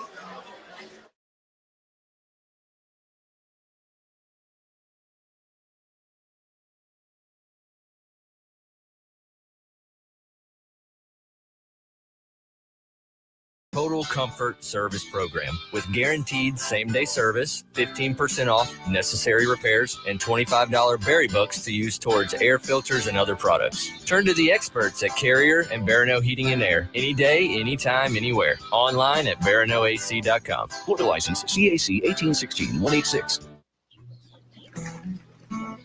There's nothing like relaxing in a hot tub after a long day. But if you don't have one, you're truly missing out.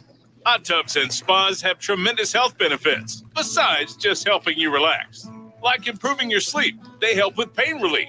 They help to better your cardiovascular health, and so much more. And this season is the perfect season to finally buy what you've been wishing for. Pinch a Penny Pool, Patio, and Spas has the hot tubs you need for the price you want. Come shop our huge 12,000 square foot showroom and save today. There's over 50 hot tubs in stock right now, so you won't have to wait weeks on end for that delivery to finally come to town. If you're ready to relax, we're here to show you how. Pinch a Penny Pool, Patios, and Spas. Come visit our huge showroom at 2473 Greer Road with over 50 hot tubs to choose from. You'll be glad you did. Happy holidays. Hey everybody, the perfect fireplace makes your house a home. How's your fireplace looking? Not too well? Hearth and Patio can help you with that. Actually, Hearth and Patio can help you with anything fire. Give my friends a call at Hearth and Patio. If you need new fireplace upgrade, fireplace repair, you need custom outdoor kitchen, grills, or an amazing fireplace for your backyard. 850-727-4282. That's 850-727-4282. Or you can visit them online at hearthpatiotallahassee.com. Hearth Patio Tallahassee. They keep the home fires burning. Hi, this is Jamie McClenny from Trek Financial in Tallahassee. Managing downside risk in your portfolio is one of the biggest challenges that you'll face in retirement. Trillions of dollars in stimulus from the Federal Reserve and D.C. politicians, combined with zero interest rates, have propped up financial markets since the financial crisis ended in 2009. The Fed recently ended quantitative easing and has started to raise interest rates at a time when the global economy was already slowing. Have you considered what another 50% correction in the stock market would do to your retirement plan? If you're concerned about where this all might be headed and would like to find out about the potential benefits of an active risk management strategy for your portfolio, give me a call at 850-900-5200 and schedule a time for a review of your portfolio from an active risk management perspective. Make Jamie your first call for a second opinion. Investment advisory services are offered through Trek Financial, LLC, an SEC-registered investment advisor. This is Patty Wilson. Oh, I'm sorry. We're ready. He's recording. Why are you always saying your last name? It's Patty and Scott. Everybody knows know that. Patty and Scott. I don't know. This is Patty Wilson. Not this is. I am Patty Wilson. What is the idea behind said promo? It's for Patty's Playhouse. We're on Patty's Playhouse Saturdays at 11. Tune in. That's stupid. Just tune in. Saturdays at 11. Patty Wilson, Patty's Playhouse. House talk with a happy ending. Each and every time. We all want more energy, more strength, more results. Well, welcome to Orange Theory Fitness as you take a step towards feeling more alive today. Backed by science, Orange Theory's heart rate monitored workout is scientifically designed to keep heart rates in a target zone, spiking metabolism and increasing energy. Orange Theory Fitness is a one-of-a-kind group personal training workout resulting in more energy, visible toning, and extra calorie burn for up to 36 hours. Experience a more vibrant life today with Orange Theory Fitness. To find out more, go to orangetheoryfitness.com. The Jeff Cameron Show is a production of the Warchant.com Multimedia Network.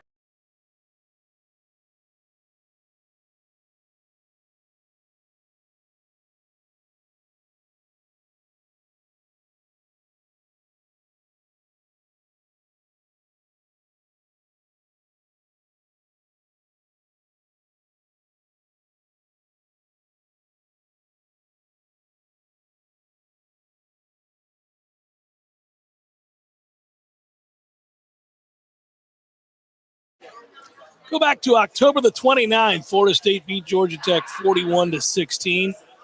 We all remember what happened not long after that. It was a little trip down to Miami, and Florida State knocked off the Canes by a robust 45-3. By the way, that was a 6.5-point spread in favor of Florida State. And your boy might have played it big. I did as well. Florida State 45, Miami 3. They more than covered the 6.5, to say the least.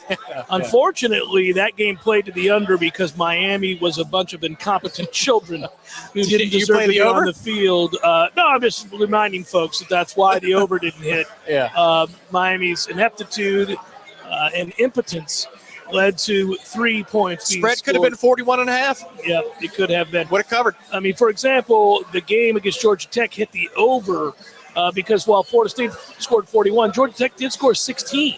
Yeah, they were not children. They at least fought and found scored a way. a touchdown. They got into the end zone. Miami didn't score a touchdown. No, not even close. And for Florida State the following week, they were favored by 7. They beat Syracuse 38-3.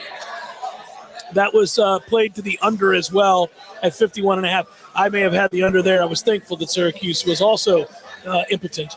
And then Florida State knocked off Louisiana Lafayette 49-17.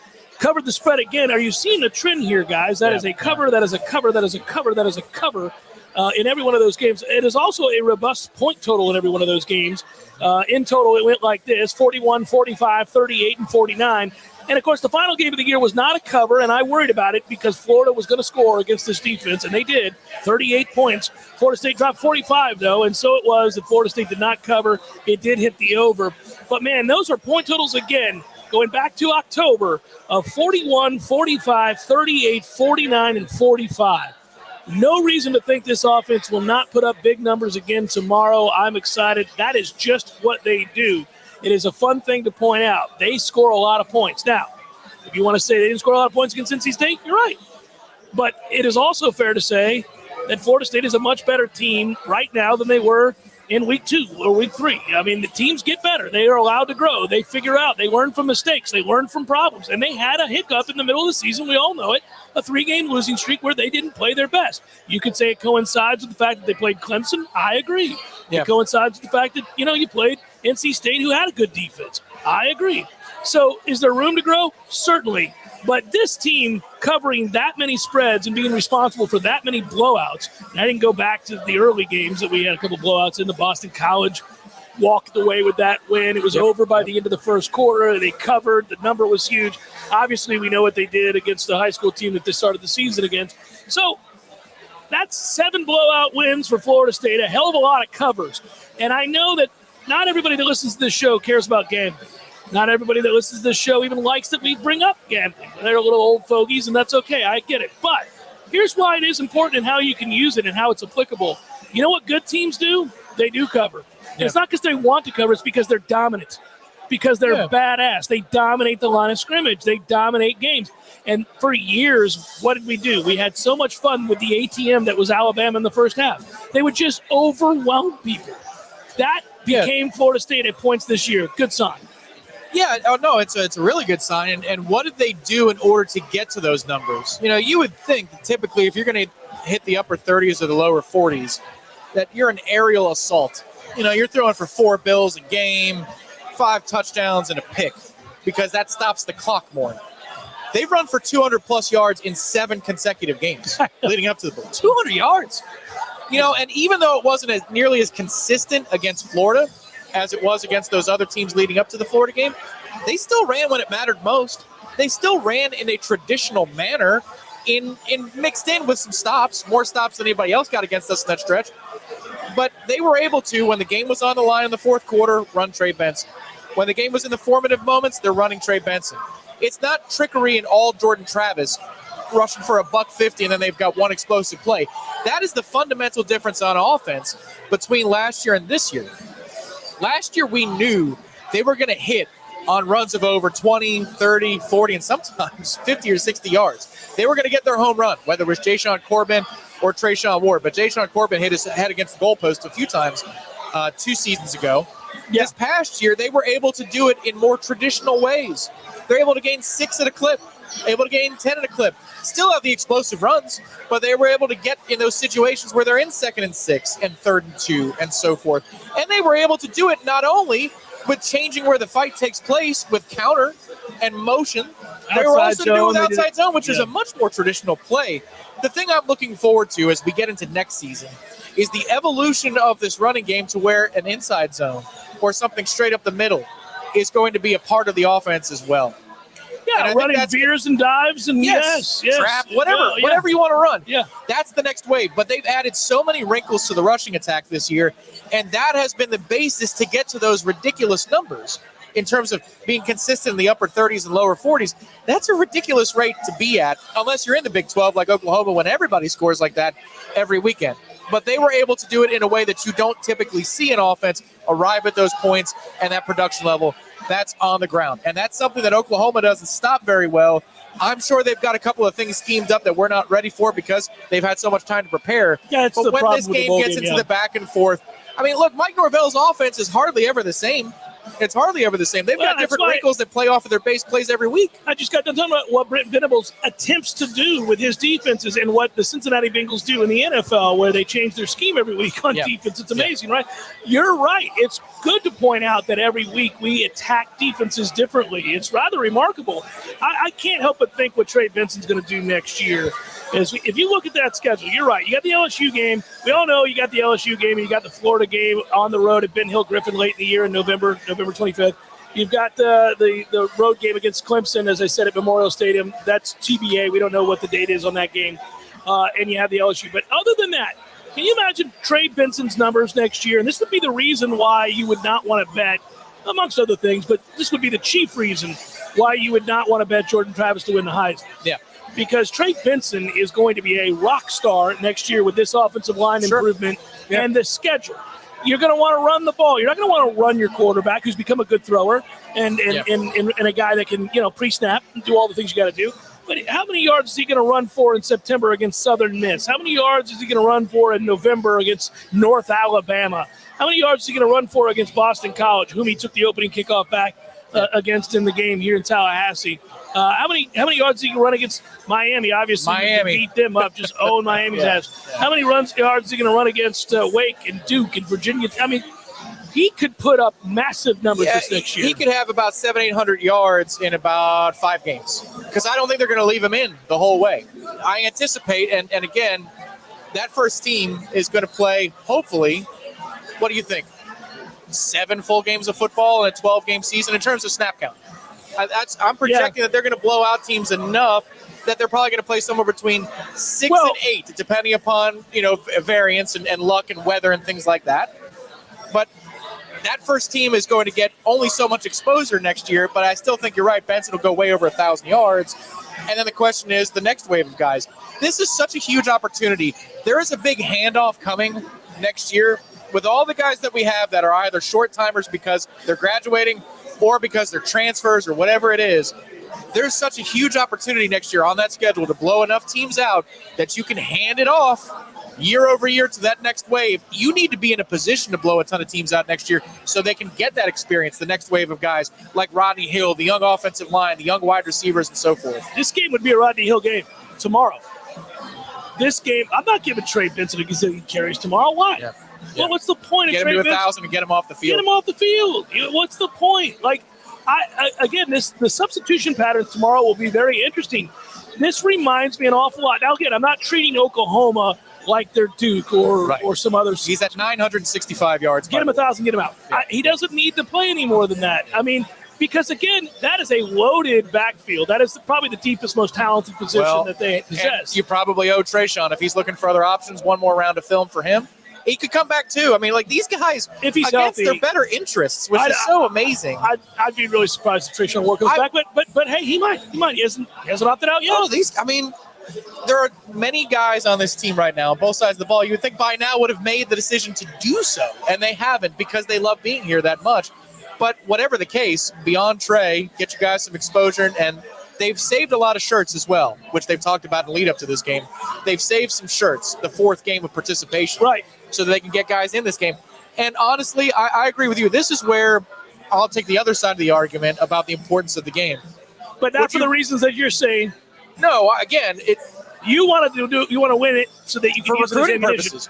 But what I'm saying is there also is a balance between wanting to win and wanting to learn. Wanting to learn about what you are. Sorry, I apologize. So flipping sides here.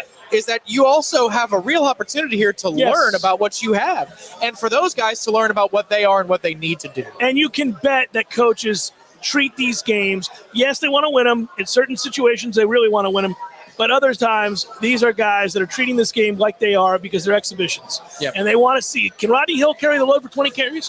What about this other guy? What about this guy? What if we put in so-and-so? James B., you're too nice. Thank you, James B. Man alive, look at this guy. Consummate professionals, he writes. JCS is the best go to holes. Awfully kind, James B. We appreciate you very, very much. He's sitting right in front of us. And he is one of the most loyal supporters of Warchant and Warchant TV. He is. He's a very loyal supporter and a very kind man. And to think he thought I hated him for years. I don't know if he's he's listening to the show right now. If he's listening, he can laugh about that. Yeah, he'll crack up. But anyhow, yeah. But I do like Zyler. Yeah, man, I like the running back room. I'm telling you right now, that running back room's fun because we get into arguments about styles and size and which of the guys are going to opt out and why. And, when you have those kinds of options, it's hilarious because that is not something we've really been in a position to debate. We've always been able to easily identify, well, that's your good player here. Yep. That's your good player here. The last 5 years anyhow. Damian Webb, give him the ball. He's all you got. That's the only good player you got here, right? That kind of stuff. So it cracked me up to this year how many times you and I got into debates about which guy we wanted to see have the ball. Remember at the beginning of the year, we were arguing about Lawrence Toafili. Yeah. So, That's the one room where that can You were happen. certainly arguing about Lawrence Toafili. I'm just letting you know that I still like Lawrence Toafili. Yeah. I just never liked him in the way that some of our fellow Knowles like. Man, him. he's a good Swiss Army knife, though. But the fun thing is, next year, when you just think about all of those toys, like Toafili's going to figure into the rotation somehow. But there's As a receiver, maybe. Right? Yeah. But then again, you've got a lot of slot guys. You got Pittman, you got Winston Wright going to be back next year at full strength. I mean, it's going to be really hard to get the football to everybody in the 2023 season. There's only one of them, and you've got two tight ends that you really think are going to make a difference now, two different positions that they're going to play. The receiver room's even more loaded with a guy like Hakeem Williams or Vandravius Jacobs, who's coming in as well, who apparently is a very polished receiver. So across the board, and then you include the running back room, Rodney Hill's going to get some love next year, not just from me, but actually in terms of touch count. Well, first of all, if you wanted confirmation that they cared a lot about Rodney Hill, they went out and paid him. Yep. I mean, I don't know how much, but they went out and made sure they called the secured collective and said, guys, it's Mike. And I did my best Norvell impression. Take care of Rodney.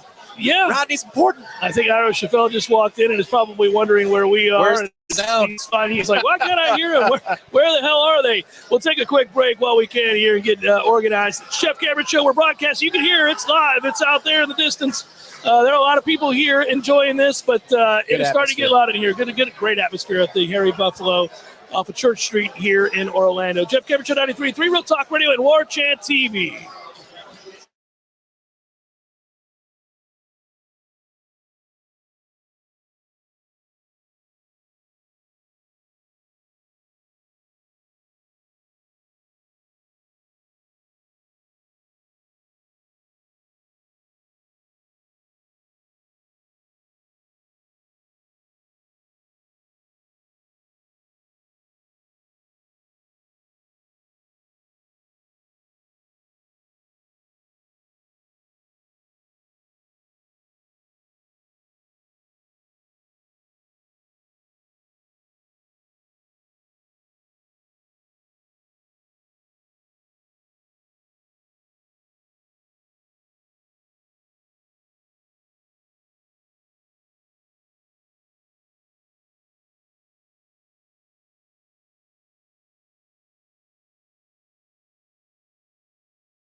Paul Trombley with your Real Talk 93.3 weather update.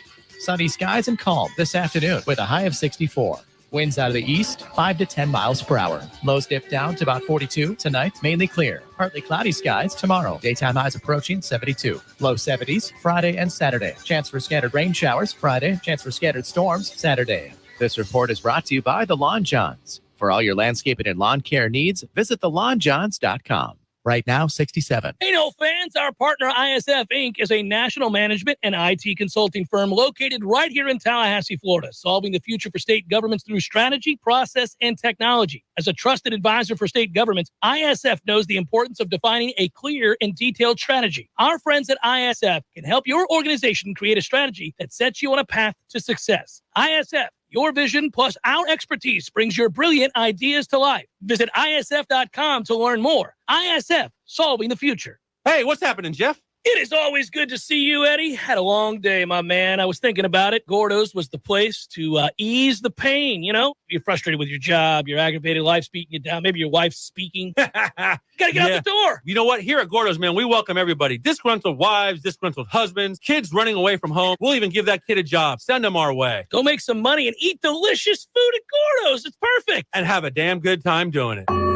Gordo's, bringing the flavor and flair of Cuban food to Tallahassee since 1996. Hey, Greg Tish here along with Matty Rowe. And you can listen to us Monday through Friday, 6 a.m. to 9 a.m. on Real Talk 93.3. Matt, we give away a couple things each week. Just a few. We got the Florida Farm Bureau Insurance Wheel of Food. We have Give Me a Second, where we play a second of a song and you guess that song. And we also play FLA or Nay. We have a lot of fun Monday through Friday, 6 a.m., 9 a.m. on The Greg Tish Show. Think that's enough? We can talk about our feelings. There's a lot. The Greg Tish Show, Monday through Friday, 6 to 9 a.m., only on Real Talk 93.3.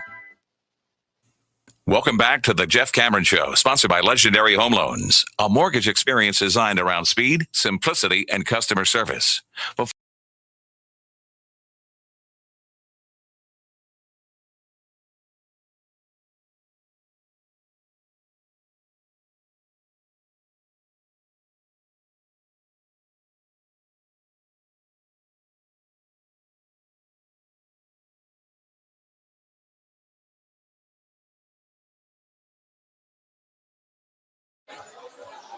Broadcasting from the Hairy Buffalo, it's the Jeff Cameron Show. Good to be with you. It is the day before Florida State takes on Oklahoma. We're on site.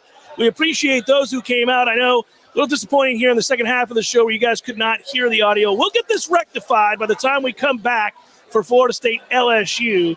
But in the interim, enjoy yourself. Tons of fellow Noles here. Good times. I see the Great Irish Fell just showed up as well. Yep. The whole crew will be here momentarily. We'll just be walking around, having beers, and celebrating Florida State. Yeah, the good news is, if you're at a table right now watching this on your phone or listening on your Bluetooth headset, we'll be around your table shortly. Yeah, shortly. Yeah.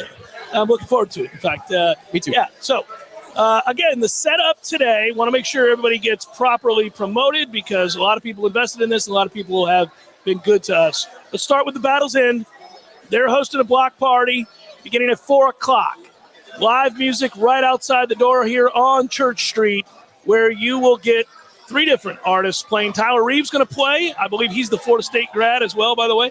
Cole Taylor's going to play, and Jake Owen later on tonight will be playing, and former players will be here. And, of course, a gazillion Florida State Seminole football fans that are here now and piling in by the good times.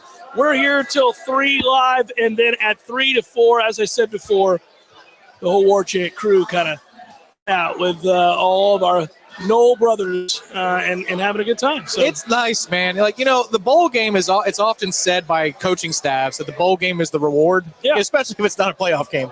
You're not thinking about your reward. You're thinking about winning. Yeah. But even, just for the Noel fan base, as that teetered a little bit. That was a little shaky. The world's on tilt, but we're back. The thing is, for the fan base, I'm very happy for the loyal fans of Florida State that have believed in Mike, that maybe didn't have been convinced. This is your reward, too. If you made it out to Orlando from different parts of the state as an alum, or if you live here, this is our reward, too, for the faith in what was coming or what could be. It's happened. And this not only has been a team that's been successful, this is a team that's been incredibly likable.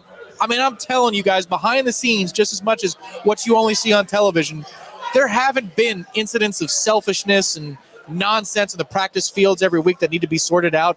You could count on one hand the amount of times that somebody stepped out of line, and you probably don't use all your fingers and the thumb. There's been one high-profile case of a guy who needed to be disciplined, and then he left the program. But outside of that, this team has been a joy to watch, and as these things go, they've been fantastic in terms of their attention to detail. They don't take breaks. They never give up. Any week of this season, win or loss, they have never given up when they faced adversity. This has just been a really likable bunch. And so the reward is for you guys out there that are making it to Orlando, you get to sit back and enjoy us one more time because next year's team's going to have a different feel to it. They're probably going to be better, but does that mean they're as likable? These things are not always the same. See 2013 and 2014. They both won all 12 games they played in the regular season, but the likability factor was very different. I oddly like the 2014 team more than most because they pissed everybody well, they're off a troll. all the time. Yeah, but they're trolling themselves. They made me laugh. Hey, I'm going to tell you this. You hit on an important piece to the puzzle. Corey wrote about it on Warchant.com. You guys go over there and read the Warchant piece. He says, is this the best team Florida State's ever had?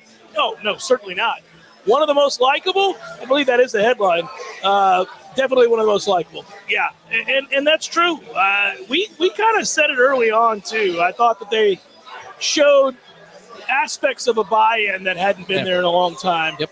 Just in the way that they practiced, in the way they bounced back. I think a lot of times it's not on your good days that you reveal that character that draws people to you. It's on your bad days. It's what do you do when things aren't going well? How do you react when you're not feeling well? How do you treat your coworkers when you've had a tough week? How is it that can I count on you to be consistent? Can I trust that you're going to show up and do what is necessary on that day?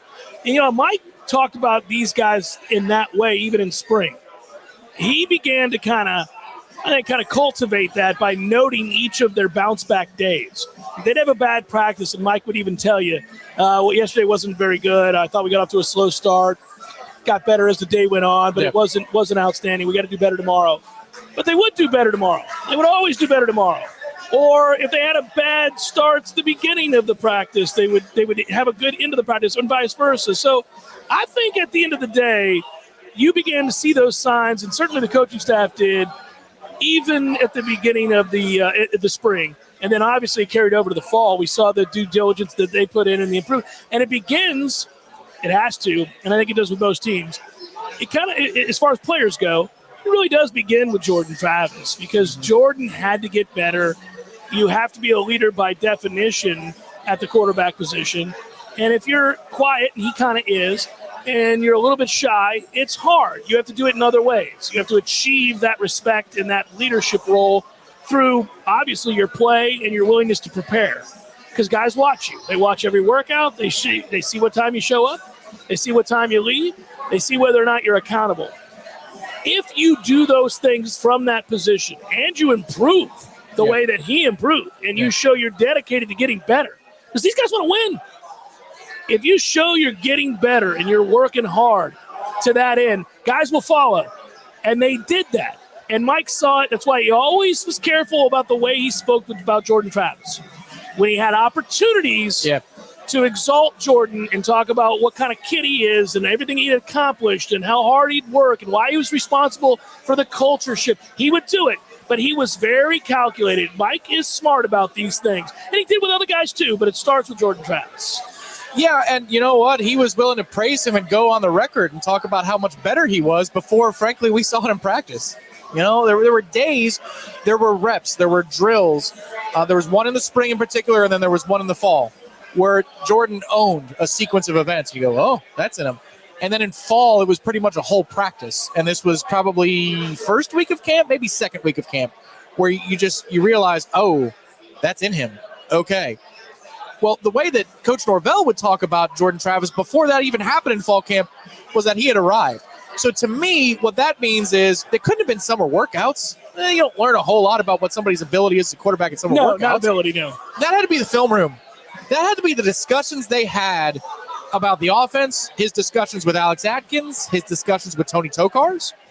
He had to have heard the right things. You said it a long time now, but, you know, Jimbo Fisher knows a thing or two about offensive football, and he would say that when a quarterback takes the next step, it's not because it's not because of the things they do on the field necessarily. It's about the concepts.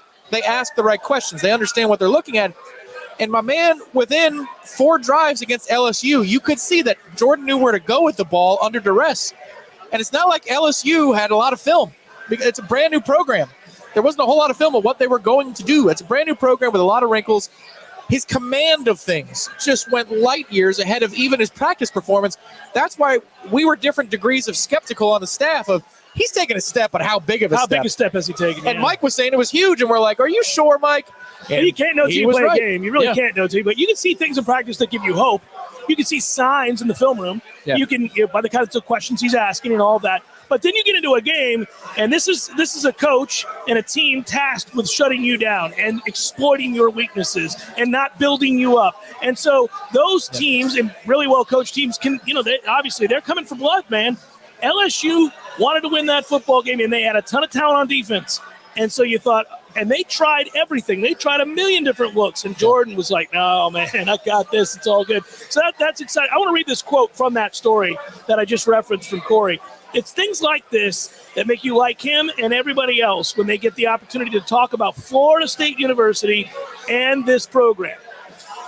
Not one player opted out. Quote from Jordan Travis. Yeah, I think we owe it to this university. Florida State gives us everything. We are blessed every single day we get to wake up as a Seminole. I think we all know that. And knowing how far we came as a football team, the offseason, how hard we work together. Nobody wants to leave anybody behind. What Coach Mike Norvell does for us, too, that's a coach that really loves us hard. He coaches us hard. It means a lot to us. So I think it's an easy decision for a lot of these guys not to opt out. I mean, geez, that says it all. Yeah, the nobody wants to leave anybody else behind part. I think that's so true. Just listening to the behind-the-scenes chatter, and you have more direct conversations than I do about that, about some of the guys who could opt for the NFL and are waffling because they don't want to leave anybody else behind. That is something that we often talk about that we see from different programs around the country when they take that next step. Sometimes it's true and sometimes it's actually fool's gold. But when it goes from a coach-led program to a player-led program, we haven't talked about that a whole lot. But it does seem like if you're just indicating the guys that are sticking around to play, the guys that are in the portal and still practicing and playing, even though they're going to leave Florida State University. You are seeing the development of a player-run program. Well, I think there was only one player that entered the portal that was truly bitter. McCall. Well, yeah. No, only one. Yeah. Most people are hitting the portal aren't exactly, singing. Sure. Jared Jackson's gone too. But I don't think he was pissed. Probably not. But that's where, he was pissed. Again, it's fair if you hit the portal and not have to play in the bowl game. Like, that's okay. Well, I would never. I mean, there's no yet reason here for we you have to guys play. that are doing it. It's just, it's incredible. I don't think it'll always be this good. And that doesn't mean the program's broken. Like you said earlier, when you go from 0 to 60, when you see how broken it was to how fixed it is, you want to be a part of that for longer because you've changed something. When it becomes a machine, and hopefully it does, you're not going to see dudes hanging around for a non-New Year's Six, well, maybe even a New Year's Six non-playoff game. You'll see guys go, and that's okay. But it's just to remark on how special this group is. Just because you might not agree with some of the decisions they make if you're part of their business team doesn't mean you shouldn't appreciate the hell out of them and root them on like crazy if you're in Orlando, or tune in tomorrow early and get ready to watch this group. We still have a pregame show to do, Tom and I do, but as we're rounding out the show here in the waning moments that we have here from Orlando for the JCS, I do want to thank all of you in the chat and all of you listening in Tallahassee. Driving around, and the support you guys give us on a daily basis, it does not go unappreciated. And given the fact that we're going to have kind of a weird schedule over the next several days off and on, I'm going to try to say this more than once, but as we head to the new year and we're all going to wish people a happy new year and all that, I want people to understand that we appreciate you, man. We got people listening all over the country. I'm reminded of that in the chat. Somebody just noted that they were listening from Utah. Of course, Troy listens from Wyoming every day. The hot country. Yeah, you got folks in Montana. You got folks in Texas every day, obviously. I've had people reach out to me listening in California, people listening in Illinois. We've got a lot of people, in addition to the South region. I mean, the southern regions, of course. And so I appreciate that. Tom appreciates that. I know I can actually speak for him in that sense. And I think we as a staff at Warchant.com certainly appreciate it. So it's exciting times. Aslan is here. He is waving. He is celebrating. If the camera was a 360-degree camera, he would have just photobombed it. But yeah, this place is filled now, it's picking up, man. It was already crowded here. Most every tabletop, high top was taken when we started at 1 o'clock. But you can hear it in the background, I'm sure.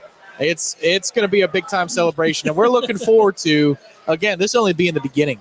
We're enjoying today, and this day goes on for any of you that come out till midnight tonight, thanks to the battle's end. Well, there it is. But it's the precursor to something big, too, in September, because this is the location for the next 2 games. It is. Meet and greet getting started here in a few minutes, and then follow that up by the block party hosted by the Battle's End and live music, which is a good thing. And we appreciate that. We appreciate all you Noles that have come out here. I appreciate Matthew. I don't know what we have left here. What, a minute or so? Just under 2 minutes. All right, good. You want to do some tub talk from the Harry Buffalo? Wouldn't it be great if there was a tub in here? Yeah, but we would not be together. No, it would be bizarre. Yeah. It would be individual strange. tubs like those commercials. Yeah. We could be in the tub. Yes, and by the way, thank you. Go Noles from North Carolina. Go Noles from Charlotte. All right. Go Noles from South Carolina. Portugal. Get out of here. How about that? Do you speak Portuguese? That is fantastic. Also, I'm thinking back, we have somebody that listens to us often in Russia as well as Japan. Yeah, we got people all over. Cheers to you. I'm probably not supposed to do this, but here you go. There you go, guys. Just have you one know what more. it means. There you go. Cheers to you. Hey, Buffalo. Oh, God love you out there in Buffalo. Virginia, that's going to be tough. Man, we got to get a map in the background of the shows that we do and put pins for what everybody declares on Warchant soon TV. enough, we'll have to do that. We're taking a picture live on the air. Yes, That's when you know we're doing something right there. That's good. There we go. We appreciate that. Go to Pinch a Penny, go to Tallulah. Make sure you do those 2 things. You go to Tallulah first, you'll enjoy Pinch a Penny even more. Have somebody drive you to the Pinch a Penny after you leave. No, there's plenty of non-psychedelics. Plenty of non-psychedelics at the Tallulah store. There is the CBD for your joints. Yep. You're not. It'll make the last 15 seconds of the show feel like 15 minutes. You feel good. Hey, thanks, Matthew. Did a good job. I know you're putting up with a lot here. Appreciate you. And Tommy, here's some more fun that we're about to have, brother. That's right. Go Noles. Pregame show tomorrow. Be listening, everybody. Peace. Take care.